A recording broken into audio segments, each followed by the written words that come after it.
अस्सलामुअलैकुम वरहमतुल्लाहि वबरकातुहू। रब्बिश रहली सदरी वयस्सिरली अमरी वहलुल उक़दतम मिन लिसानी यफ़क़हू क़ौली। बिस्मिल्लाहिर्रहमानिर्रहीम।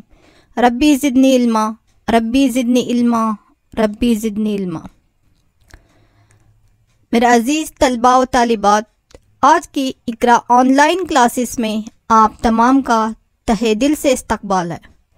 बच्चों, आज की क्लास जो है हमारे NTSC और NMMS के स्कॉलरशिप जो इम्तिहानात है उसके मुताबिक है। तो बच्चों, जैसा कि आप जानते हैं कि हमारा जो NTSC और NMS का जो सेकेंड पेपर होता है बच्चों, पहला जो पेपर होता है वो GMAT का होता है ना, और सेकेंड जो पेपर होता है वो कौन सा होता है, सेट का पेपर होता है ना। तो सेट पेपर में सेकेंड पेपर जो होता है, सेट पेपर में जो है पार्ट 6 या जिसको हम पॉलिटिकल साइंस या इल्म सियासियात शहरियत कहते हैं ना, इसके बारे में आज जो सवालात आ सकते हैं उसके बारे में हम एक क्विज की शक्ल में आज की क्लास का इनाकाद करेंगे। तो चलिए बच्चों, आपके सामने मैं जैसा कि पहले भी सेट के क्लासेस हो चुके हैं ना, तो उसी तरह से एक सवाल रहेगा, 4 ऑप्शंस रहेंगे, आपको सही जवाब की निशानदही करना है और बच्चों साथ साथ आपको अपने कापियों में भी ये लिखते जाना है, जवाबात भी कमेंट में देना है। तो चलिए बच्चों, पहला सवाल यहाँ पे आपके लिए ये है, सियासी साइंस यानी पॉलिटिक्स यूनानी जुबान के लफ्ज़ पोलिस से माखूज है जिसके मानी है। सियासी साइंस जिसको हम कहते हैं यानी पॉलिटिक्स यूनानी ज़बान के लफ्ज़ पोलिस से माखूज है यानी उससे लिया गया है और जिसके मानी है ऑप्शन ए मुकामी रियासत, ऑप्शन बी अवामी रियासत, ऑप्शन सी शहरी रियासत, ऑप्शन डी खुद इख्तियारी रियासत। तो चलिए बच्चों, ये जो लफ्ज़ है पॉलिटिक्स यूनानी ज़ुबान के पुलिस से लिया गया है, तो उसके मानी क्या है, मुकामी रियासत, अवामी रियासत, शहरी रियासत या खुद इख्तियारी रियासत। चलिए बच्चों, कमेंट में जवाब दे चुके हैं अल्हम्दुलिल्लाह। देखिए आपका जवाब सही है। क्या है बच्चों, उसका मतलब शहरी रियासत है ना। चलिए, इसके बारे में अगर एक्सप्लेनेशन चाहिए तो मैं वीडियो लेसन आपको डाल दूंगी, इल्म सियासत के मानी अहमियत, वहाँ पे और डिटेल से देखिए बच्चों। यहाँ पे वजाहत करूँगी तो आपको ही लेट हो जाएगा, इसलिए आगे बढ़ती हूँ सवाल नंबर 2 की तरफ। आपके लिए ये रहा, सियासी साइंस का बाबा आदम या बाबा आदम कहा जाता है। ऑप्शन ए सुकरात, ऑप्शन बी अरस्तु, option C Kautilya, option D Plato. सियासी साइंस का बाबा आदम या बाबा आदम ऑफ पॉलिटिकल साइंस या फादर ऑफ पॉलिटिकल साइंस किसको कहते हैं, सुकरात, अरस्तु, कौटिल्य या प्लेटो, जिसको हम अफलातून भी कहते हैं। चलो बच्चों जल्दी लिखिए। यस, अल्हम्दुलिल्लाह सही जवाब किसको कहते हैं बच्चों, अरस्तु को, है ना। चलिए आगे बढ़ते हैं हम। क्वेश्चन नंबर 3 आपके लिए है, अफलातून, रिपब्लिक, कौटिल्य। तो बच्चों अब दोनों में रिलेशन क्या है देखिए, अफलातून, रिपब्लिक। चलिए ऑप्शन दे दूं आपको, ऑप्शन ए समाजशास्त्र, ऑप्शन बी मनुशास्त्र, ऑप्शन सी राज्य शास्त्र, ऑप्शन डी अर्थशास्त्र। तो अफलातून और रिपब्लिक में क्या ताल्लुक है देखिए, तो कौटिल्य का आपको आगे लिखना है बच्चों। समझ में आ रहा है। यस, अफलातून जिसको हम प्लेटो भी कहते हैं ना, तो प्लेटो की अफलातून की लिखी हुई किताब क्या है बच्चों, सही रिपब्लिक है। तो अब हमें कौटिल्य की लिखी हुई किताब लिखना है ना, तो कौन सी है बच्चों, यस अल्हम्दुलिल्लाह अर्थशास्त्र। कौन सी है बच्चों, अर्थशास्त्र। अफलातून या प्लेटो जो है रिपब्लिक किताब लिखा है, तो अर्थशास्त्र किसका मुसन्निफ कौन है, कौटिल्य है ना। चलिए बच्चों आगे बढ़ते हैं। भी क्वेश्चन नंबर 4 आपके लिए ए रहा, यहाँ पे अवाम की जानिब से मुंतखब शुदा नुमाइंदों के ज़रिए से चलाई जाने वाली हुकूमत को कहा जाता है। अवाम की जानिब से मुंतखब शुदा नुमाइंदों के ज़रिए चलाई जाने वाली हुकूमत को कहा जाता है। ऑप्शन ए आम हुकूमत, ऑप्शन बी जमहूरी हुकूमत या जमहूरियत, ऑप्शन सी इश्तराकी हुकूमत, ऑप्शन डी आमिराना हुकूमत। क्या कहते हैं बच्चों, अवाम की जानिब से मुंतखब शुदा नुमाइंदे जो हुकूमत लाते, माशाल्लाह, क्योंकि उसी तर्ज हुकूमत में हम जीने वाले हैं। सही जवाब बच्चों, जमहूरी हुकूमत है ना। हमारे हिंदुस्तान में कौन सी हुकूमत है? जमहूरी हुकूमत है ना। दुनिया का सबसे बड़ा जमहूरी मुल्क हिंदुस्तान है। चलो बच्चों, अगला क्वेश्चन है, जमहूरियत, अवाम की हुकूमत, अवाम से हुकूमत, अवाम के लिए हुकूमत। जमहूरियत की ये तारीफ बयान करने वाला सियासतदान। जमहूरियत, अवाम की हुकूमत, अवाम से हुकूमत, अवाम के लिए हुकूमत। जमहूरियत की ये तारीफ बयान करने वाला सियासतदान।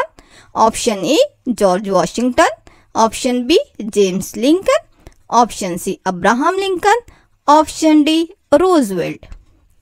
Government of the people, government by the people, government for the people. माशाल्लाह, सही जवाब बच्चों। किसने? अमेरिका के साबिक सदर अब्राहम लिंकन ने कहा है। जमहूरियत की तारीफ किस तरह कहा है? तो ने जमहूरियत, अवाम की हुकूमत, अवाम से हुकूमत, अवाम के लिए हुकूमत है ना। जमहूरियत जो है हमारी हुकूमत है। हम ही जो है यहाँ पे हमारे में से जो है नुमाइंदे इंतखाबात के लिए खड़े रहते हैं, फिर उनको मुंतखब करके हम लाते हैं। वही नुमाइंदे हमारे लिए कायदे क़वानीन बनाते हैं। तो इसीलिए जमहूरियत अवाम की हुकूमत, अवाम से हुकूमत और अवाम के लिए हुकूमत है। चलिए अगला क्वेश्चन बच्चों, मुल्क का इंतज़ामिया किसी फ़र्द या एक छोटे ग्रोह के हाथ हो, ऐसी हुकूमत को कहते हैं। मुल्क का इंतज़ाम किसी फ़र्द या एक छोटे ग्रोह के हाथ में हो, ऐसी हुकूमत को कहते हैं। ऑप्शन ए समाजी हुकूमत, ऑप्शन बी इश्तराकी हुकूमत, ऑप्शन डी सियासी हुकूमत, ऑप्शन डी आमिराना हुकूमत। चलो बच्चों, यस अल्हम्दुलिल्लाह। क्या कहते हैं बच्चों इसको? आमिराना हुकूमत। जिस तरह से हिटलर मुसोलिनी ने हुकूमत जो की है, ऐसी हुकूमत को हम क्या कहते हैं? जहाँ पे मुल्क का इंतज़ाम किसी एक फ़र्द, एक छोटे से ग्रोह के हाथ में हो, अवाम की हुकूमत ना हो, कोई एक डिक्टेटर बनकर हुकूमत कर रहा हो, तो ऐसी हुकूमत को हम आमिराना हुकूमत कहते हैं। चलिए बच्चों, अगले क्वेश्चन की तरफ बढ़ते हैं। क्वेश्चन नंबर 7 आपके लिए है यहाँ पे, बेहतरीन सियासी निज़ाम जमहूरी तर्ज हुकूमत को माना जाता है। बेहतरीन सियासी निज़ाम जमहूरी तर्ज हुकूमत को माना जाता है क्योंकि ऑप्शन ए अवाम की हुकूमत होती है, ऑप्शन बी अवाम को दस्तूरी दायरे इख्तियार के तहत मुकम्मल आज़ादी होती है, ऑप्शन सी अवाम के जानिब से इंतखाबात होते हैं, ऑप्शन डी रोज़गारी के मसावी मौके मिलते हैं। बेहतरीन सियासी निज़ाम जमहूरी तर्ज हुकूमत को माना जाता है क्योंकि यह अवाम की हुकूमत होती है, इसलिए या अवाम को दस्तूरी दायरे इख्तियार के तहत मुकम्मल आज़ादी यहाँ पे होती है जमहूरी निज़ाम में, या अवाम के जानिब से इंतखाबात होते हैं, इसलिए बेहतर है कि रोज़गारी के मसावी मौके यहाँ पे मिलने की वजह से जमहूरी निज़ाम सियासी नुक्ते नज़र से बेहतर है। चलिए बच्चों, अल्हम्दुलिल्लाह। अभी ऑप्शंस बाकी हैं, देखो ए और बी दोनों सही है। अवाम की हुकूमत होती है और अवाम को दस्तूरी दायरे इख्तियार के तहत मुकम्मल आज़ादी होती है, इसलिए सही है क्या? या चारों मुतबादिल जवाब सही हैं? सिर्फ ए और सी सही जवाब हैं? ए बी डी सही जवाब है। कौन से सही हैं बच्चों इसमें? जमहूरियत यानी अवाम की हुकूमत होती है ना, और अवाम को दस्तूरी दायरे इख्तियार के तहत मुकम्मल आज़ादी होती है करके उसको सियासी नुक्ते नज़र से हम जमहूरी हुकूमत को बेहतरीन निज़ाम माना जाता है, या अवाम की जानिब से इंतखाबात होने की वजह से या रोज़गारी के मसावी मौके मिल रहे हैं। ए बी दो सिर्फ सही हैं, या चारों भी यहाँ पे सही जवाब आता है, या सिर्फ ए और सी सही है, या ए बी डी सही है। चलो बच्चों देखिए, यस ए और बी दोनों सही जवाब है। अवाम की जानिब से इंतखाबात तो होते हैं, लेकिन सियासी नुक्ते नज़र से देखा जाए तो अवाम की हुकूमत होती है और अवाम को दस्तूरी दायरे इख्तियार के तहत यानी दस्तूर के दायरे इख्तियार में रहते हुए जो है मुकम्मल आज़ादी होती है हर लिहाज से, तो इसीलिए जो है ये बेहतरीन निज़ाम माना जाता है। चलिए नेक्स्ट क्वेश्चन की तरफ। दौलत की मुनसफाना तकसीम वाली हुकूमत को कहा जाता है। ऑप्शन ए जमहूरी हुकूमत, option B Marxism, option C इश्तराकी हुकूमत, ऑप्शन डी आमिराना हुकूमत। दौलत की मुनसफाना तकसीम वाली हुकूमत को कहा जाता है? चलो बच्चों, जमहूरी हुकूमत या आमिराना हुकूमत, इश्तराकी हुकूमत, कौन सी हुकूमत होती है वो? अल्हम्दुलिल्लाह, कौन सी हुकूमत होती है बच्चों? इश्तराकी हुकूमत। कौन सी हुकूमत होती है वो? इश्तराकी हुकूमत, है ना। दौलत की जहाँ पे मुनसफाना तकसीम होती है उस हुकूमत को क्या कहते हैं बच्चों? हम इश्तराकी हुकूमत कहते हैं। सही जवाब। चलिए क्वेश्चन नंबर 9 की तरफ आगे बढ़ते हैं। आपके लिए क्वेश्चन नंबर 9 है, आमिराना हुकूमत हिटलर, इश्तराकी हुकूमत। Option A Plato, option B Karl Marx, option C Abraham Lincoln, option D बोखरात। चलिए, आमिराना हुकूमत हिटलर मैं पहले भी बोली आपको, है ना। इश्तराकी हुकूमत के लिए प्लेटो, कार्ल मार्क्स, अब्राहम लिंकन या बोखरात। इश्तराकी हुकूमत, दौलत की जहाँ पे मुनसफाना तकसीम करके बोले। यस, अल्हम्दुलिल्लाह, कौन है? Karl Marx. चलिए क्वेश्चन नंबर 9, लॉर्ड रिपन को मुकामी खुद इख्तियारी हुकूमत का बाबा आदम कहा जाता है। लॉर्ड रिपन को मुकामी खुद इख्तियारी हुकूमत का बाबा आदम कहा जाता है ना। क्यों इस तरह से? क्या ऑप्शन है, लॉर्ड रिपन ने 1882 ईस्वी में मुकामी खुद इख्तियारी हुकूमतों की आर्जी तश्कील की थी। ऑप्शन बी, लॉर्ड रिपन ने मुकामी खुद इख्तियारी हुकूमत का नजरिया पेश किया था इसलिए। या ऑप्शन सी है, लॉर्ड रिपन ने मुकामी खुद इख्तियारी हुकूमतों पर तसानीफ लिखे हैं। ऑप्शन डी, 1882 ईस्वी में लॉर्ड रिपन ने अंग्रेजी हुकूमत से इसकी सिफारिश की थी। चलो बच्चों, मुकामी खुद इख्तियारी हुकूमतें हम पढ़े हैं वीडियो लेसन, तो जल्दी से याद कीजिए कि लॉर्ड रिपन को मुकामी खुद इख्तियारी हुकूमतों का बाबा आदम कहा जाता है। क्यों? यस, ऑप्शन ए सही जवाब है ना बच्चों। लॉर्ड रिपन ने क्या किया था? 1882 ईस्वी में मुकामी खुद इख्तियारी हुकूमतों का आगाज किया, यानी उसकी आर्जी तश्कील की थी। इसीलिए जो है उसको मुकामी खुद इख्तियारी हुकूमतों का बाबा आदम कहा जाता है। यानी वो हुकूमत जो मुकामी लोगों के ज़रिए से उस मुकामी खुद इख्तियारी मुकाम को जो है तरक्की देने के लिए की जाती है, तो ऐसी हुकूमत को हम क्या कहते हैं? मुकामी खुद इख्तियारी हुकूमत कहते हैं। तो उसकी आर्जी तश्कील सबसे पहले 1882 में लॉर्ड रिपन ने की थी, इसीलिए लॉर्ड रिपन को मुकामी खुद इख्तियारी हुकूमत का बाबा आदम कहा जाता है। चलिए बच्चों, अगले क्वेश्चन की तरफ आगे बढ़ते हैं। क्वेश्चन नंबर 12 आपके लिए, गांधी जी का नजरिया ग्राम स्वराज को अमली जामा पहनाने के लिए क्या किया गया था? गांधी जी का नजरिया ग्राम स्वराज, है ना, देहातों की तरक्की के लिए उन्होंने नारा लगाया था, ग्राम स्वराज, राम राज्य करके इस तरह से। तो उसको उस पर अमल करने के लिए ऑप्शन ए लामरकजियत को अमल में लाया गया, ऑप्शन बी जमहूरी हुकूमत का आगाज हुआ, ऑप्शन सी मुकामी खुद इख्तियारी हुकूमतों का निज़ाम राइज हुआ, ऑप्शन डी खादी तहरीक का आगाज हुआ। चलो बच्चों सोचिए, गांधी जी का जो नजरिया था ग्राम स्वराज, है ना, देहातों की खुद की अपनी हुकूमत हो, उस मुकाम की खुद की अपनी हुकूमत हो, तो इसके लिए क्या किया गया? लामरकजियत को अमल में लाया गया, जमहूरी हुकूमत का आगाज हुआ, मुकामी खुद इख्तियारी हुकूमतों का निज़ाम राइज हुआ, या खादी तहरीक का आगाज किए थे? यस, अल्हम्दुलिल्लाह, सही जवाब, लामरकजियत को अमल में लाया गया था, है ना, डिसेंट्रलाइजेशन ऑफ पावर जिसको कहते हैं। तो लामरकज़ यानी मुकामी वसाइल को लेकर मुकामी लोगों के जरिए से उस मुकाम की तरक्की देना, जो क्या कहलाता है यहाँ पे? लामरकजियत कहलाता है। तो गांधी जी का जो नजरिया था ग्राम स्वराज, तो उसको अमली जामा पहनाने के लिए लामरकजियत को अमल में लाया गया है। चलिए बच्चों, अगला क्वेश्चन, किसी मुकाम की हुकूमत या इंतजामिया इसी मुकाम के लोगों से चलाना कहलाता है। अब ये भी जवाब भी मैं बोल चुकी हूँ आपको, किसी मुकाम की हुकूमत या इंतजामिया उसी मुकाम के लोगों से चलाना कहलाता है। ऑप्शन ए जमहूरियत, ऑप्शन बी इश्तराकियत, ऑप्शन सी लामरकजियत, ऑप्शन डी मुकामी खुद इख्तियारी हुकूमत। किसी मुकाम की हुकूमत या इंतज़ामिया उसी मुकाम के लोगों से चलाना कहलाता है।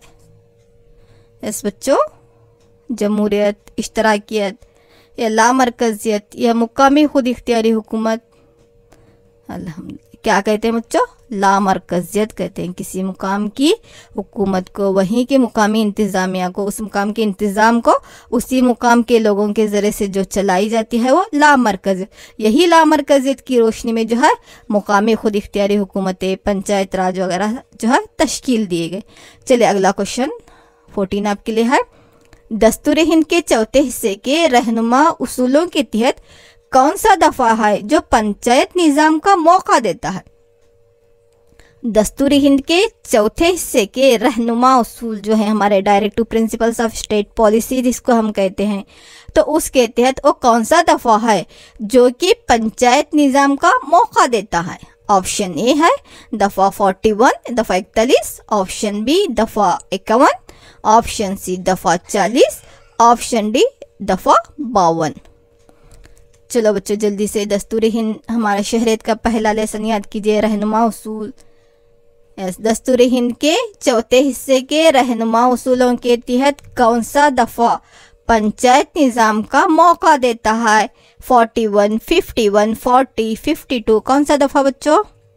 अल्हम्दुलिल्लाह दफा 40, दफा 40 के तहत जो है दस्तूर हिंद के चौथे हिस्से के रहनुमा उसूलों के तहत जो है दफा 40 के तहत जो है पंचायत निज़ाम का वहाँ पे मौका दिया गया। चलो अगले बढ़ते हैं क्वेश्चन नंबर 15 की तरफ। आपके लिए ए रहा यहाँ पर, दस्तूर की 73वीं तरमीम बहुत अहमियत रखती है ना।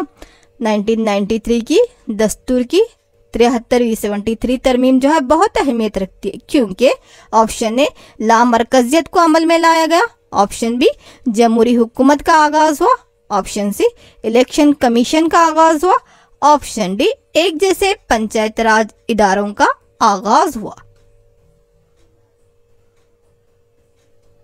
चलो बच्चों याद आया कुछ? दस्तूर की 73वीं तरमीम बहुत अहमियत रखती है, क्यों? क्या लामरकजियत को अमल में लाया गया है? क्या उस से जो है जमहूरी हुकूमत का आगाज हुआ है, या इलेक्शन कमीशन का क़याम हुआ है, या एक जैसे पंचायत राज इदारों का आगाज हुआ है? अल्हम्दुलिल्लाह सही जवाब, एक जैसे पंचायत राज इदारों का आगाज हुआ। चलिए अगले क्वेश्चन की तरफ। ये सवाल इस तरह से भी और रह सकता है बच्चों, दस्तूर की 73वीं तरमीम बहुत अहमियत रखती है, क्योंकि यानी 1993 की दस्तूर की 73वीं तरमीम बहुत ही अहमियत रखती है, क्योंकि एक जैसे, ऑप्शन ए देखो, एक जैसे पंचायत राज इदारों का आगाज हुआ, ऑप्शन बी ग्राम पंचायत, तालुका पंचायत और जिला पंचायत का आगाज हुआ, ऑप्शन सी मुकामी खुद इख्तियारी हुकूमतों को और तक़वियत मिली, ऑप्शन डी मंदरजा बाला तमाम सही हैं। कौन सा सही है इसमें? ए, बी, सी या सभी सही है? 1993 की दस्तूर की 73वीं तरमीम बहुत अहमियत रखती है, क्योंकि एक जैसे पंचायत राज इदारों का आगाज हुआ, बी तालुका पंचायत, ग्राम पंचायत, तालुका पंचायत और जिला पंचायत का आगाज हुआ, सी मुकामी खुद इख्तियारी हुकूमतों को और तक़वियत मिली। ये सभी सही है अल्हम्दुलिल्लाह। ये तमाम जो है 1993 की दस्तूर की 73वीं तरमीम के तहत जो है एक जैसे पंचायत राज इदारों का आगाज हुआ, जिसके तहत ग्राम पंचायत, तालुका पंचायत, जिला पंचायत जो है 3 सतह की जो है पंचायत राज इदारों का आगाज हुआ था, जिसकी वजह से जो है मुकामी खुद इख्तियारी हुकूमतों को और तक़वियत मिली है। चलिए बच्चों अगला क्वेश्चन है आपके लिए, कर्नाटक में पंचायत राज एक्ट का आगाज हुआ कब हुआ है? ऑप्शन ए 24 अप्रैल 1993, ऑप्शन बी 23 अप्रैल 1993, ऑप्शन सी 22 जून 1992, ऑप्शन डी 24 अप्रैल 1993। कर्नाटक में पंचायत राज एक्ट का आगाज हुआ है हमारे पास में 24 अप्रैल 1993, 23 अप्रैल 1993, 22 जून 1992 या 24 अप्रैल 1993। 24 में 1993। यस, चलिए 2 ऑप्शन यहाँ पे सही है, कोई बात नहीं। यस अल्हम्दुलिल्लाह 24 अप्रैल 1993 ईस्वी। चलिए अगले क्वेश्चन की तरफ बढ़ते हैं। क्वेश्चन नंबर 18 आपके लिए ए रहा है यहाँ पे, ग्राम सभा के मुतालिक ए बयान गलत है। ग्राम सभा के मुतालिक ए बयान गलत है। कौन सा बयान गलत है यहाँ पे देखिए। ऑप्शन ए है ये देही मुकामी इंतजामिया की इब्तिदाई इकाई है। ऑप्शन बी साल में 2 मरतबा इसकी बैठक यानी इसका इजलास होता है। ऑप्शन सी ग्राम सभा का इजलास ग्राम सभा का सदर मुकर्रर करता है। ऑप्शन डी ग्राम सभा सदर नशीन जिला पंचायत का रुकन होता है। चलो बच्चों ग्राम सभा को याद करो कि देही मुकामी इंतजामिया की इब्तिदाई इकाई है। साल में 2 मरतबा इसका इजलास या बैठक होती है। ग्राम सभा का इजलास ग्राम सभा का सदर जो रहते हैं वो मुकर्रर करते हैं, या ग्राम सभा सदर नशीन जिला पंचायत का रुकन भी होते हैं। देखिए एक गलत है इसमें, कौन सा है। अल्हम्दुलिल्लाह ग्राम सभा के सदर नशीन जो है जिला पंचायत का रुकन होते हैं। ये ऑप्शन क्या है इसमें गलत है, क्योंकि ग्राम सभा के ही मेंबर होते हैं, जिला पंचायत की नहीं। चलिए नेक्स्ट है, कर्नाटक में तालुका पंचायत की कुल तादाद है 176। Option A 176, option B 167, option C 130, option D only 30। Yes एक क्लू देते हैं, जितने तालुका रहेंगे उतने तालुका पंचायत रहेंगे। पहला लेसन हो गया, हमारी रियासत कर्नाटक भी पढ़े हैं हम, है ना। तो कर्नाटक में तालुका पंचायत की कुल तादाद अल्हम्दुलिल्लाह कितनी है बच्चों, 176 है। चलिए अगले क्वेश्चन की तरफ। तालुका पंचायत के मुतालिक ए बयान गलत है। देखिए कौन सा गलत है अब यहाँ पे। ऑप्शन ए 20,000 आबादी का होना वहां पे जरूरी है। तालुका पंचायत अराकीन की मियाद 5 साल होती है। सी तालुका पंचायत के अराकीन सदर को 20 माह के लिए मुंतखब करते हैं। हर 2 महीने में 1 मरतबा इजलास बुलाया जाता है। कौन सा इसमें एक बयान जो है गलत है। चलो 2 लाख आबादी का होना वहाँ पे ज़रूरी है, या तालुका पंचायत अराकीन की मियाद 5 साल होती है। तालुका पंचायत के अराकीन सदर को 20 माह के लिए मुंतखब करते हैं। हर 2 महीने में 1 मरतबा इजलास बुलाया जाता है। अल्हम्दुलिल्लाह क्योंकि वहाँ पे 2,50,000 से ज़्यादा आबादी होना ज़रूरी रहता है, तो इसलिए जो है पहला ऑप्शन गलत है। उनकी मियाद 5 साल होती है। उसके सदर नशीन को 20 माह के लिए मुंतखब किया जाता। हर 2 महीने में 1 मरतबा जो है वहाँ पे इजलास बुलाया जाता। चलिए अगला क्वेश्चन 21 जो है आपके, 3 लाख से ज़्यादा आबादी वाले इलाके में ए मुकामी हुकूमत होती है। Option A taluka panchayat, option B zila panchayat, option C city corporation, option D मरकजी हुकूमत। 3 लाख से ज़्यादा आबादी वाले इलाके में ए मुकामी हुकूमत होती है। कौन सी होती है, तालुका पंचायत या ज़िला पंचायत, सिटी कॉरपोरेशन होती है या मरकज़ी हुकूमत होती है। कौन सी हुकूमत होती है बच्चों यहाँ पे। इससे पहले भी एक क्वेश्चन आया है यहाँ पर, ग्राम पंचायत के लिए कितने आबादी कहाँ से कहाँ तक होना चाहिए, है ना। यस कौन सी बच्चों, सिटी कॉरपोरेशन। कौन सी होती है, सिटी कॉरपोरेशन वहाँ पे होती है। चलो आगे बढ़ेंगे।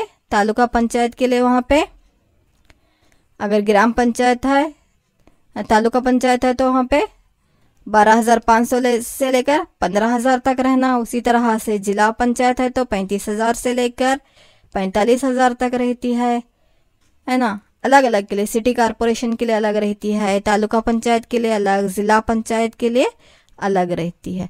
चलो बच्चों अगले क्वेश्चन की तरफ। हिंदुस्तान पार्लिमानी तर्ज हुकूमत रखते हुए मरकजी मजलिस कानून साज इसी नाम से जानी जाती है ना।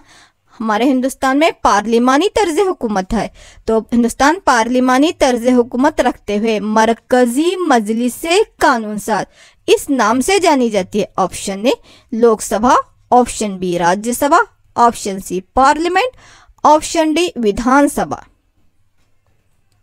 चलो बच्चों हमारी मरकजी मजलिस कानून साज क्या कहलाती है। हमारे पास में एक पार्लिमानी तर्ज हुकूमत है। अल्हम्दुलिल्लाह क्या कहते हैं बच्चों, पार्लियामेंट, है ना। हमारी मरकजी मजलिस कानून साज को ही हम क्या कहते हैं, पार्लियामेंट कहते हैं। चलिए नेक्स्ट क्वेश्चन। दस्तूर की कौन सी दफ़ा पार्लियामेंट की तश्कील का मौका देती है? हमारे पास जो दो ऐवानी हुकूमत पे मुश्तमिल जो मरकज़ी मजलिस कानून साज है जिसको हम पार्लियामेंट कहते हैं, तो दस्तूर की कौन सी दफ़ा पार्लियामेंट की तश्कील का मौका देती है? ऑप्शन ए दफ़ा 51, ऑप्शन बी दफ़ा 79, ऑप्शन सी दफ़ा 97, ऑप्शन डी दफ़ा 52। चलो बच्चों, मरकज़ी हुकूमत हमारा लेसन हो चुका है, वीडियो लेसन किए हैं हम। याद करो जल्दी से, कौन सी दफ़ा के तहत? अल्हम्दुलिल्लाह, दफ़ा 79 के तहत, है ना। दफ़ा 79 के तहत जो है पार्लियामेंट की दस्तूर हमें पार्लियामेंट की तश्कील का मौका देता है। चलिए आगे बढ़ते हैं। क्वेश्चन नंबर 24 आपके लिए ये रहा। यहाँ पे राज्यसभा से मुतालिक एक जुमला गलत है, एक बयान गलत है इसमें राज्यसभा से लेकर, है ना। तो कौन सा गलत है, देखो पहचानो उस पर। ऑप्शन ए राज्यसभा के मेंबरों की तादाद 450 होती है। ए पार्लियामेंट का ऐवान बाला है यानी अपर हाउस है। ऑप्शन सी इसके 12 मेंबरों का इंतखाब सदर हिंद करते हैं। ऑप्शन डी ये एक मुस्तकिल ऐवान है। चलो बच्चे, इसमें से गलत है। राज्यसभा की बनावट याद करो। राज्यसभा के मेंबरों की तादाद 450 होती है। ये पार्लियामेंट के ऐवान बाला है। इसके 12 मेंबरान का इंतखाब सदर हिंद करते हैं। ये एक मुस्तकिल ऐवान है। इसमें कौन सा गलत है? अल्हम्दुलिल्लाह, सही जवाब। ये क्या है, इसमें ये बयान गलत है क्योंकि राज्यसभा के ज़्यादा से ज़्यादा मेंबरान की तादाद 250 होती है, यहाँ पे 450 है। इसलिए राज्यसभा पार्लियामेंट का ऐवान बाला जो अपर हाउस कहते हैं, जो कि एक मुस्तकिल ऐवान है, तो उसके मेंबरों की तादाद 250, यहाँ पे 450 लिखा गया, इसलिए ये बयान क्या है, गलत है। Next question 25। राज्यसभा एक मुस्तकिल ऐवान है ना। ऊपर भी पढ़े हम, राज्यसभा एक मुस्तकिल ऐवान है क्योंकि ऑप्शन ए इसके मेंबर के अहदे की मियाद 6 साल होती है। ये लोकसभा की तरह तहलील नहीं किया जाता। ये पार्लियामेंट का ऐवान बाला है। ये बुजुर्गों का ऐवान है। राज्यसभा एक मुस्तकिल ऐवान है क्यों? क्योंकि इसके मेंबरों के अहदे की मियाद जो है 6 साल होती है, इसलिए। या ये लोकसभा की तरह तहलील नहीं किया जाता, या ये पार्लियामेंट का ऐवान बाला है, या बुजुर्गों का ऐवान है, किस लिए इसको एक मुस्तकिल ऐवान कहते हैं? माशाल्लाह, अल्हम्दुलिल्लाह, सही जवाब। क्योंकि ये लोकसभा की तरह तहलील नहीं किया जाता है ना, उसको पूरा का पूरा चेंज नहीं किया जा सकता, तो इसीलिए ये क्या है, एक मुस्तकिल ऐवान है। सिर्फ वहाँ पे मेंबर क्या होते रहते हैं, जिनके अहदे की मियाद 6 साल रहती है, लेकिन हर 2 साल के बाद 2 साल में एक मरतबा क्या होते हैं, 3/4 मेंबरान वहाँ से या अरकान जो रहते हैं वहाँ पे जो मेंबर्स रहते हैं वो सबकदोश हो जाते हैं, है ना। लेकिन ये क्या है, एक मुस्तकिल ऐवान है, तो लोकसभा की तरह ये तहलील नहीं किया जाता, इसलिए राज्यसभा क्या है बच्चों, एक मुस्तकिल ऐवान है। चलिए नेक्स्ट क्वेश्चन आपके लिए है। एम वेंकैया नायडू राज्यसभा के सदर है ना। अभी एम वेंकैया नायडू राज्यसभा के सदर हैं क्योंकि ऑप्शन ए वो आम इंतखाबात से मुंतखब हुए हैं। ऑप्शन बी सदर हिंद ने उन्हें वहाँ पे राज्यसभा का सदर नामजद किया है। ऑप्शन सी वो सदर बनने की तमाम काबिलियतें रखते हैं, वो हिंदुस्तान के नायब सदर हैं। चलिए सभी सही लग रहे हैं ना। एम वेंकैया नायडू राज्यसभा के सदर हैं क्योंकि वो आम इंतखाबात से मुंतखब हुए हैं। सदर हिंद ने उन्हें नामजद किया है। वो सदर बनने की तमाम काबिलियतें रखते हैं। वो हिंदुस्तान के नायब सदर हैं। याद आ गया? अल्हम्दुलिल्लाह, वो हिंदुस्तान के नायब सदर है क्योंकि नायब सदर हिंद ही क्या होते हैं बच्चों, राज्यसभा के सदर होते हैं ना। तो अब फिलहाल हमारे नायब सदर जो रहेंगे तुम्हारे इम्तिहान के वक्त, अगर वो अब जो है एम वेंकैया नायडू है समझो, तो वो राज्यसभा के क्या होते हैं, सदर नशीन होते हैं, उसके चेयरमैन होते हैं ना, उसके चेयरमैन या सदर नशीन होते हैं क्योंकि वो हिंदुस्तान के नायब सदर, हिंदुस्तान के नायब सदर ही राज्यसभा के सदर नशीन या वहाँ के उसके चेयरमैन होते हैं। चलिए बच्चों, क्वेश्चन नंबर 27 आपके लिए है। लोकसभा से मुतालिक ए बयान गलत है। अब जिस तरह राज्यसभा में एक बयान आप गलत निशानदेही किए थे सही तरीके से, अब चलिए लोकसभा से मुतालिक ए बयान गलत है। अराकीन की कुल तादाद 545 होती है। 543 आम इंतखाबात और 2 अराकीन एंग्लो इंडियन फ़िरके से होते हैं। ये एक मुस्तक़ल ऐवान है जो कभी तहवील नहीं होता। यहाँ SC/ST यानी पसमानदा ज़ातों और पसमानदा तबक़ात के लिए 41 नशिस्तें मखसूस हैं। तो पहचानिए लोकसभा से मुतालिक कौन सा बयान यहाँ पे गलत है कि अराकीन की कुल तादाद 545 होती है। 543 अराकीन आम इंतखाबात के ज़रिए से और 2 अराकीन को सदर हिंद एंग्लो इंडियन फ़िरके से मुंतखब करते हैं। यह एक मुस्तक़ल ऐवान है जो कभी तहवील नहीं होता। यहाँ पर पसमानदा ज़ातों और पसमानदा तबक़ात के लिए 41 नशिस्तें मखसूस हैं। तो इसमें से कौन सा बयान अभी गलत है? यस, अल्हम्दुलिल्लाह, माशाल्लाह, सही जवाब। एक मुस्तक़ल ऐवान है, ये बयान गलत है क्योंकि एक मुस्तक़ल ऐवान नहीं है। हर 5 साल में एक मरतबा आम इंतखाबात होते हैं, फिर पूरी की पूरी लोकसभा क्या होती है, वहाँ पे तहवील हो जाती है, बदल जाती है। तो इसलिए लोकसभा से मुतालिक ये बयान गलत है। लेकिन राज्यसभा क्या है, एक मुस्तक़ल ऐवान है। वो लोकसभा की तरह पूरी की पूरी तहवील नहीं होती, सिर्फ वहाँ पे 2/3 मेंबर जो है सुबकदोश हो जाते हैं, रिटायर्ड हो जाते हैं। नेक्स्ट क्वेश्चन, राज्यसभा बुजुर्गों का ऐवान है ना, राज्यसभा को बुजुर्गों का ऐवान कहते हैं। तो लोकसभा, आम सभा, अवामी सभा, मुस्तक़ल ऐवान, आर्जी ऐवान, नौजवानों का ऐवान। चलो, राज्यसभा बुजुर्गों का ऐवान, तो लोकसभा, ऑप्शन ए अवामी सभा, ऑप्शन बी मुस्तक़ल ऐवान, ऑप्शन सी आर्जी ऐवान, ऑप्शन डी नौजवानों का ऐवान। देखिए कौन सा सही लग रहा है। अल्हम्दुलिल्लाह, सही पहचान, अवामी सभा है ना। लोकसभा को हम क्या कहते हैं, अवामी सभा भी कहते हैं, है ना, आम इंतखाबात के ज़रिए से, क्योंकि लोकसभा के अराकीन बराह रास्त आम इंतखाबात में जो है अवाम से मुंतखब शुदा होते हैं ना, हम ही उनकी चुन को लाते हैं। आम इंतखाबात जो जनरल इलेक्शन होते हैं हर 5 साल में एक मरतबा, तो अवाम से बराह रास्त मुंतखब शुदा मेंबर होने की वजह से, अराकीन होने की वजह से उसको अवामी सभा भी कहते हैं। चलो नेक्स्ट क्वेश्चन, पार्लियामेंट में बहस व मुबाहिसा, राय दहिंदगी वगैरह चलाने की जिम्मेदारी इनकी होती है। अब किसकी होती है मंदरजा झील में, पहचानिए। पार्लियामेंट में बहस व मुबाहिसा, राय दहिंदगी वगैरह चलाने की जिम्मेदारी इनकी होती है। ऑप्शन ए वज़ीर आज़म, ऑप्शन बी सदर हिंद, ऑप्शन सी नायब सदर नशीन, ऑप्शन डी सदर नशीन या स्पीकर जिसको हम कहते हैं। किसकी होती है बच्चों, वज़ीर आज़म या सदर हिंद? वहाँ पे कौन चलाते रहते हैं? आप लोग जब सेशंस होते हैं लोकसभा राज्यसभा के या पार्लियामेंट के सेशन जब बुलाए जाते हैं तो वहाँ पे देखे रहेंगे कौन चलाते रहते हैं। यस, स्पीकर जिसको हम कहते हैं या सदर नशीन। अल्हम्दुलिल्लाह, सही जवाब। चलिए आगे बढ़ते हैं। क्वेश्चन नंबर 30 आपके लिए यहाँ पे, मरकजी हुकूमत के मौज़ूआत की फहरिस्त से मुतालिक कवानीन बनाने का इख्तियार होता है।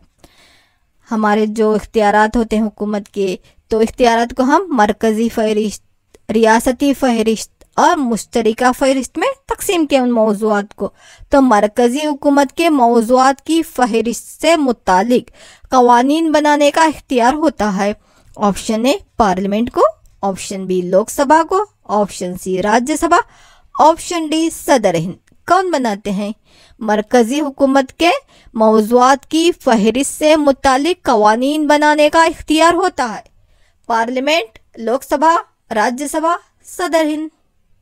माशाल्लाह, अल्हम्दुलिल्लाह, किसको होता है? पार्लियामेंट को होता है ना।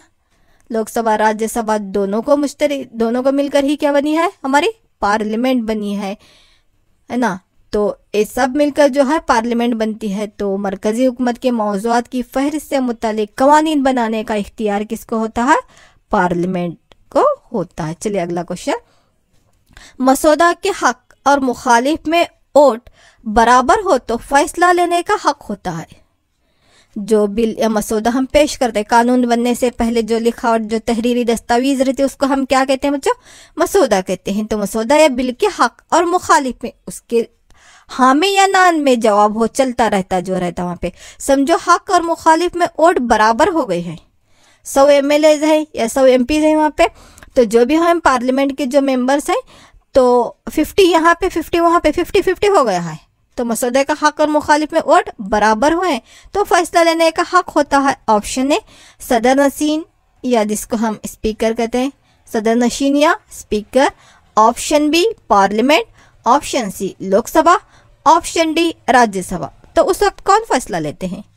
मसौदे के हक और मुखालिफ में बराबर वोट हुए, 50-50, आधे इधर आधे उधर मेंबरान हो गए हैं, तो उस वक्त फैसला लेने का हक किसको होता है? माशाल्लाह अल्हम्दुलिल्लाह स्पीकर को, है ना।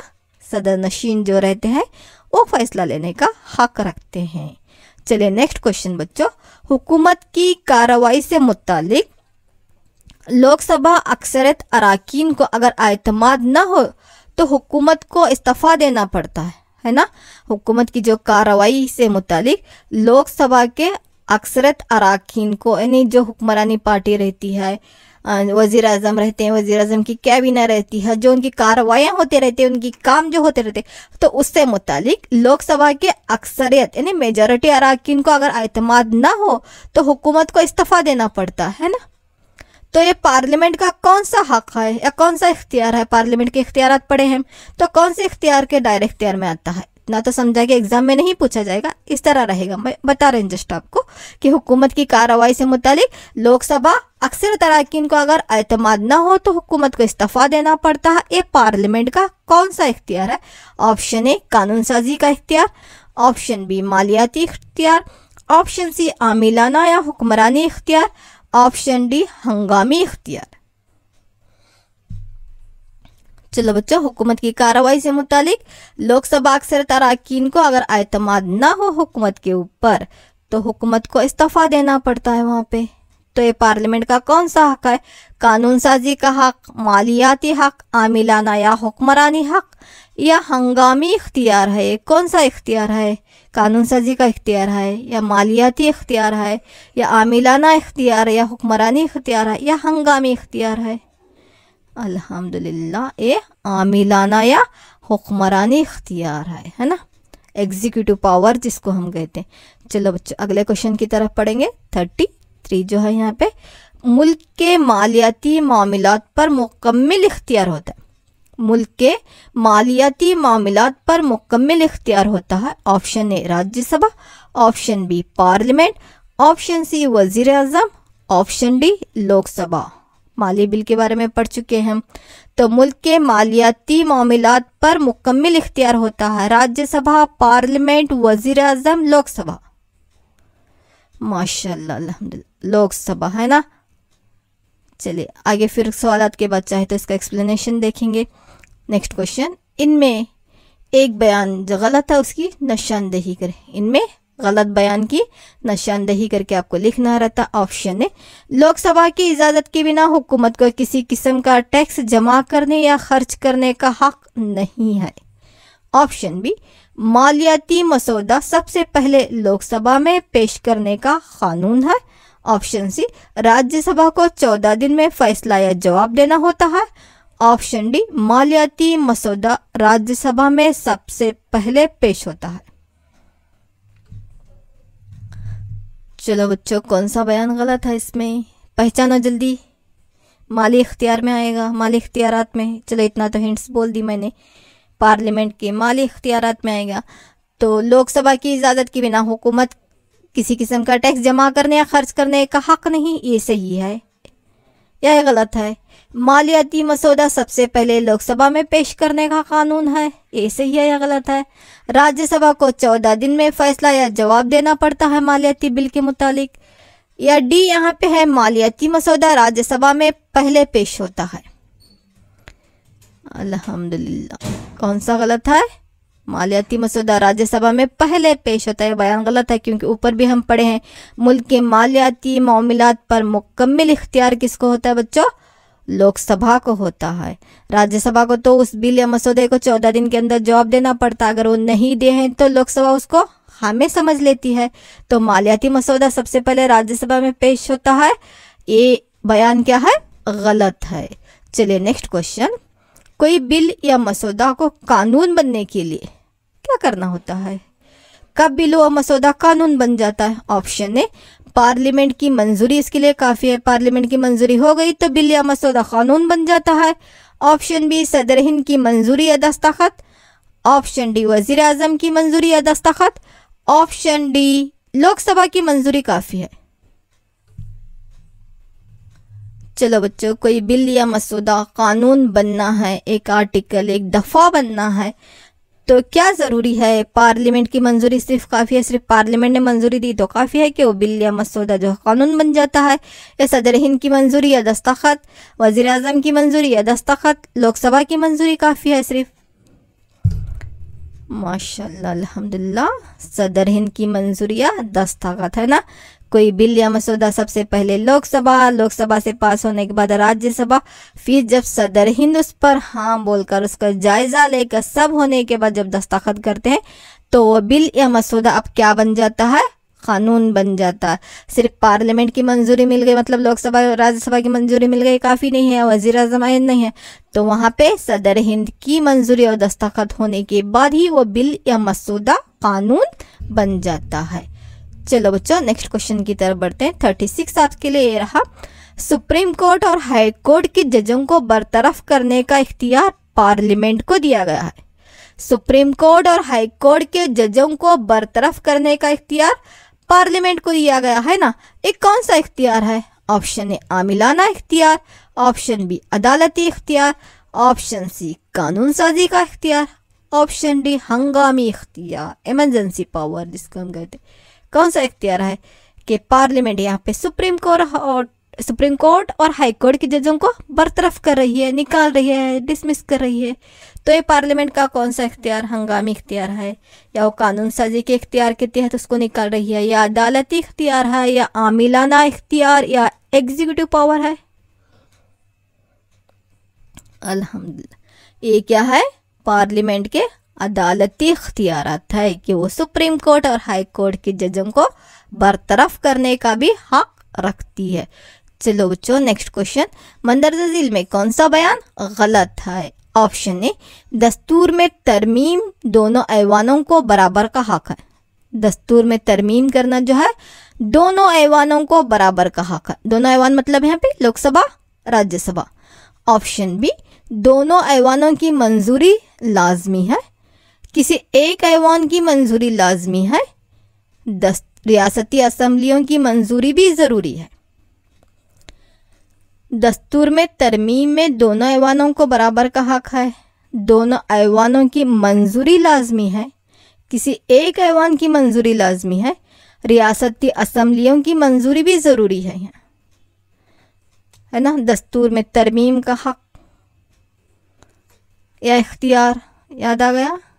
अल्हम्दुलिल्लाह, किसी एक ऐवान की मंजूरी लाजमी है, ये गलत है क्योंकि पार्लियामेंट की मंजूरी मतलब दोनों ऐवानों की मंजूरी रहना और रियासती असम्बलियों की मंजूरी भी ज़रूरी है ना। दस्तूर में तरमीम जब की जाती है तो वहाँ पे दस्तूर में तरमीम में दोनों ऐवानों का बराबर का हक है, दोनों ऐवानों की मंजूरी रहना और रियासती असम्बलियों की भी मंजूरी होना ज़रूरी है। कोई एक ऐवान वहाँ पे मंजूरी देना लाजमी है इस तरह से नहीं है, दोनों की मंजूरी लाजमी है, तभी हम दस्तूर में तरमीम का हक रखते हैं। मरकजी मजलिस कानून साज के तैयार करदा कवानीन को जारी व अमल करवाने वाली मजलिस कहलाती है। नेक्स्ट क्वेश्चन बच्चों क्या है यहाँ पे? मरकजी मजलिस कानून साज जिसको हम पार्लियामेंट भी कहते हैं, मजलिस मुक़न्नना भी कहते हैं, तो उसके तैयार करदा कवानीन को जारी व अमल करवाने वाली मजलिस कहलाती है। ऑप्शन ए मजलिस अदलिया, ऑप्शन बी मजलिस आमिला, ऑप्शन सी मजलिस मुक़न्नना, ऑप्शन डी रियासती मजलिस। चलो बच्चों याद आ गया? अल्हम्दुलिल्लाह, मजलिस आमिला है ना, एग्जीक्यूटिव कवानीन पर अमल करवाने वाली, प्रोग्राम बनाने वाली, प्रोग्राम्स को अमल कराने वाली, तरक्याती काम करने वाली मजलिस कौन सी होती है? काम करने वाली मजलिस आमिला। चलो बच्चों नेक्स्ट क्वेश्चन 39 आपके लिए ये है यहाँ पे, दस्तूर की कौन सी दफा सदर जमहूरिया हिंद के मुकाम का मौका फराहम करती है? दस्तूर की कौन सी दफा सदर जमहूरिया हिंद के मुकाम का मौका फराहम करती है? दफा 51, ऑप्शन बी दफा 52, ऑप्शन सी दफा 50, ऑप्शन डी दफा 45। कौन सी दफा बच्चों? 51, 52, 50, 45। यस, अल्हम्दुलिल्लाह, दफा 52 के तहत, दस्तूर की दफा 52 के तहत जो है यहाँ पे सदर जमहूरिया हिंद के मुकाम का तायुन या मौका फराहम करने वाली दफ़ा जो है दफ़ा 52 में कहा गया है ना। हमारे सदर हिंद का मुकाम क्या है, उनका मर्तबा क्या है, वो हिंदुस्तान के पहले शहरी जो हैं। चलिए नेक्स्ट क्वेश्चन, सदर हिंद के अहदे से मुतालिक कौन सा बयान गलत है? सदर हिंद के अहदे से मुतालिक कौन सा बयान गलत है? ऑप्शन ए, सदर जमहूरिया दस्तूरी सरबराह होते हैं। ऑप्शन बी, हिंदुस्तान के अव्वलीन शहरी व दफाई अफवाज के सरबराह होते हैं। ऑप्शन सी, कौम के तमाम इख्तियारात इन्हीं के सुपुर्द हैं। ऑप्शन डी, मजलिस आमिला के हकीकी सरबराह वजीर आजम बराह नाम। चलो बच्चों, कौन सा बयान गलत है यहाँ पे? क्या वो दस्तूरी सरबराह होते हैं, हिंदुस्तान के अव्वलीन शहरी, या तमाम इख्तियारात इन्हीं के सुपुर्द हैं, या मजलिस आमिला के हकीकी सरबराह ये होते हैं और वजीर आजम सिर्फ बराह नाम होता है वहाँ पे? यस बच्चों, यस, ये गलत है। ये सही है कि सदर हिंद दस्तूरी सरबराह होते हैं, हिंदुस्तान के अव्वलीन शहरी हैं, तमाम दफाई अफवाज के सरबराह हैं, कौम के तमाम इख्तियारात इन्हीं के सुपुर्द हैं, इन्हीं की मंजूरी के बाद तमाम बिल या मसौदे कवानीन बन जाते, लेकिन मजलिस आमिला के ये हकीकी सरबराह हैं और वजीर आजम बराह नाम है। ये बयान जो है सदर हिंद के मुतालिक गलत है, वो मजलिस आमिला के हकीकी सरबराह नहीं होते। कौन होते आगे जानेंगे फिर। चलिए नेक्स्ट क्वेश्चन, दस्तूर की दफा जो सदर हिंद के इंतखाबात की वजाहत करती है?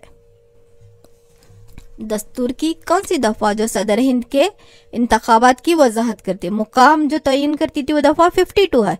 अब सदर हिंद के इंतखाबात की वजाहत दफा 51, 52। ऑप्शन बी दफा 53, 54। ऑप्शन सी दफा 54, 55। Option D 52, 53।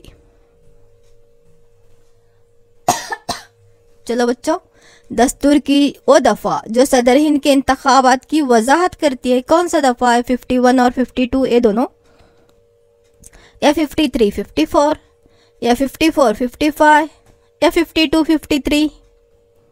यस बच्चों, यस, दफ़ा 54 और 55 है ना। मुकाम का जो मौका फराहम कर रही है 52, इंतखाबात जो हो रहे हैं उसकी वजाहत जो करती है, किस तरह से इंतखाबात करना, कौन मुंतखब करने वाले हैं, ये सभी वजाहत कहाँ पे लिखी गई है? दफ़ा 54 और 55 में, दफ़ा 54 और 55 में।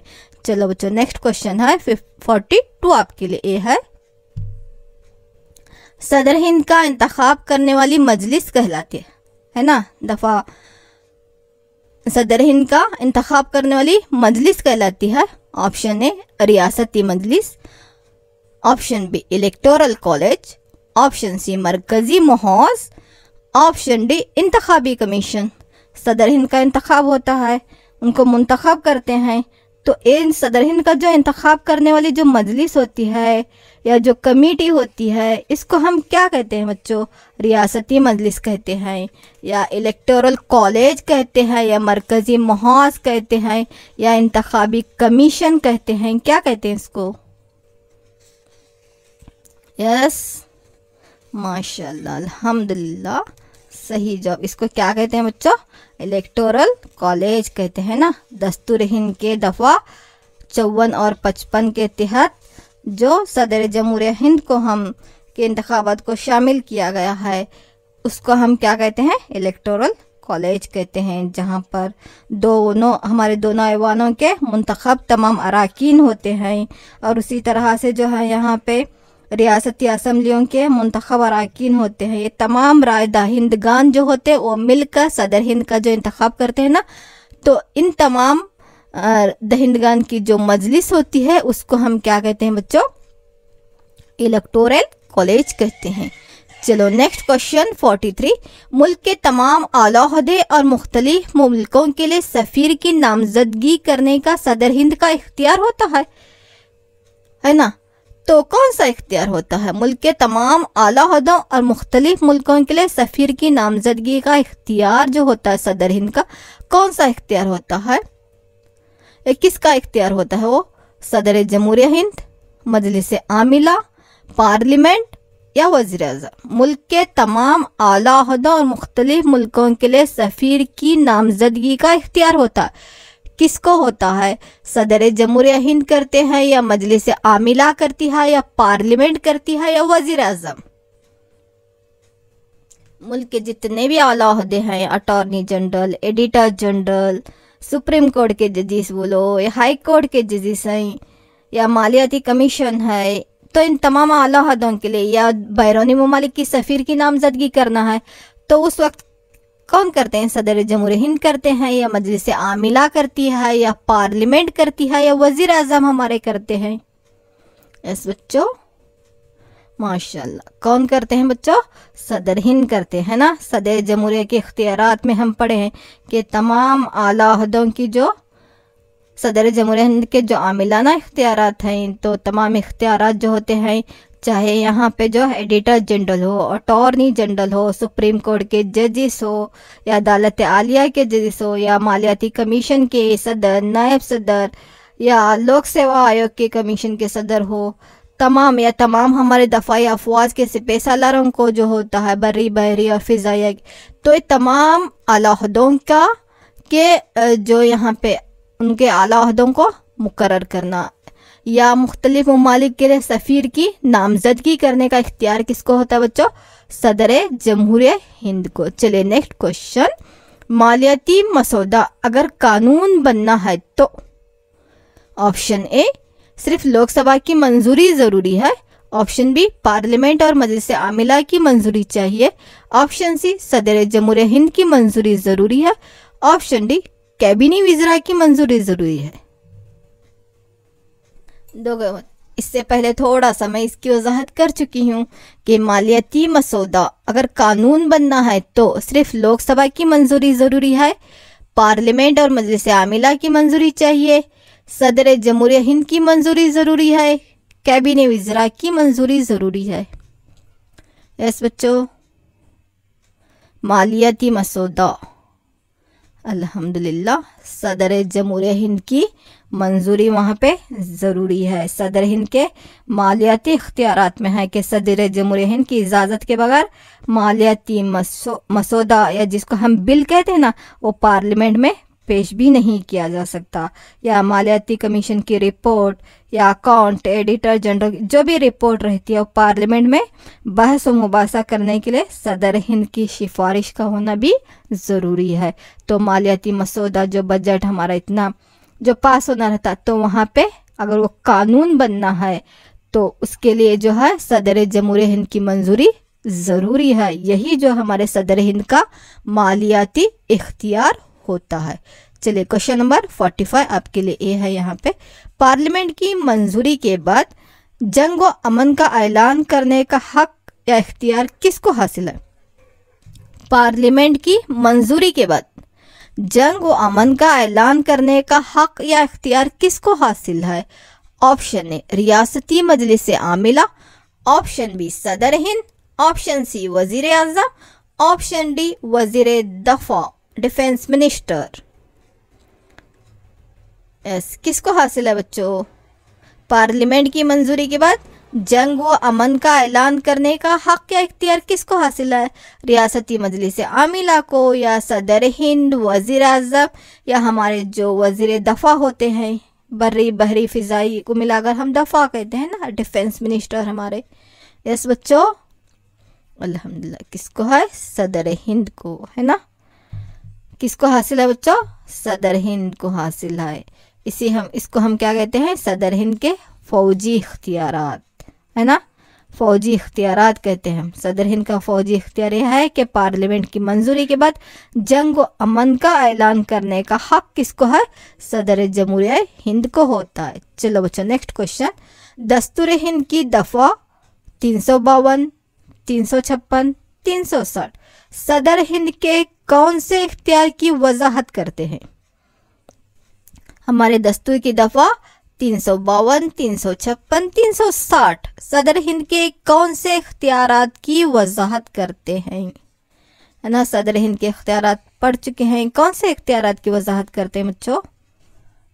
चलिए ऑप्शन बोलती हूँ, मखसूस इख्तियारात, मखसूस इख्तियारात। ऑप्शन बी कानून साजी के इख्तियारात, ऑप्शन सी आमिलाना इख्तियारात या दस्तूरी इख्तियारात, ऑप्शन डी हंगामी इख्तियारात। दस्तूर हिंद की दफ़ा 352, 356, 360 सदर हिंद के कौन से इख्तियारात की वजाहत करते हैं? मखसूस इख्तियारात, कानून साजी के इख्तियारात, आमिलाना इख्तियारात, या दस्तूरी इख्तियारात, या हंगामी इख्तियारात। चलो बच्चों पहचाने, अल्हम्दुलिल्लाह हंगामी इख्तियारात, है ना। एक कौन से है? हंगामी इख्तियारात। दस्तूर की दफ़ा 352 के तहत जो है कौमी हंगामी सूरत हाल, और उसी तरह से 356 या 356 के तहत जो है रियासती हंगामी हालात, और उसी तरह से मालियाती हंगामी हालात। तो इन तमाम का जो इख्तियार है हंगामी हालात, इमरजेंसी पावर का इख्तियार किसको होता है बच्चों? सदर हिंद को होता है ना। तो ये दस्तूर की कौन सी दफ़ा, ये दफ़ा जो है कौन से इख्तियारात की वजाहत करते हैं? हंगामी इख्तियारात की, सदर हिंद के हंगामी इख्तियारात की। चलो बच्चों नेक्स्ट क्वेश्चन है, सारे मुल्क का इंतज़ामिया संभालने की जिम्मेदारी होती है, सारे मुल्क का इंतज़ामिया संभालने की जिम्मेदारी होती है। ऑप्शन ए सदर जमहूरिया हिंद, ऑप्शन बी पार्लियामेंट और मजलिस आमिला, ऑप्शन सी वजीर आज़म, ऑप्शन डी मखसूस विज़रा। चलो बच्चों जल्दी पहचानो, सारे मुल्क का इंतजामिया संभालने की जिम्मेदारी होती है पूरे मुल्क का सदर जमहूरिया हिंद, या पार्लियामेंट और मजलिस आमिला, या वजीर आज़म, या मखसूस विज़रा। किसकी होती है बच्चों? माशाल्लाह अल्हम्दुलिल्लाह, किसकी होती है बच्चों? वजीर आज़म की होती है। इसीलिए हम वजीर आज़म क्या कहते हैं कि वजीर आज़म जो है मुल्क का अव्वलीन खादिम होता है करके, जो मजलिस आमिला का जो क्या है सदर हिंद तो वहाँ पे बराहे नाम, लेकिन पूरे इख्तियारात किसके रहते हैं बच्चों? वज़ीर आज़म के होते हैं। तो वज़ीर आज़म सरबराह होते हैं। तो सारे मुल्क का इंतज़ामिया संभालने की जिम्मेदारी किसकी होती है? वज़ीर आज़म की होती है। चलो बच्चों नेक्स्ट क्वेश्चन 48 ये आपके लिए है। यहाँ पे विज़रा को मुख्तलिफ कलमदान अता करने की जिम्मेदारी होती है ना, पोर्टफोलियोज देते हैं। कलमदान जिसको हम कहते हैं किसकी होती है? ऑप्शन ए रियासती मजलिस आमिला, ऑप्शन बी सदर हिंद, ऑप्शन सी वजीर आज़म, ऑप्शन डी पार्लियामेंट।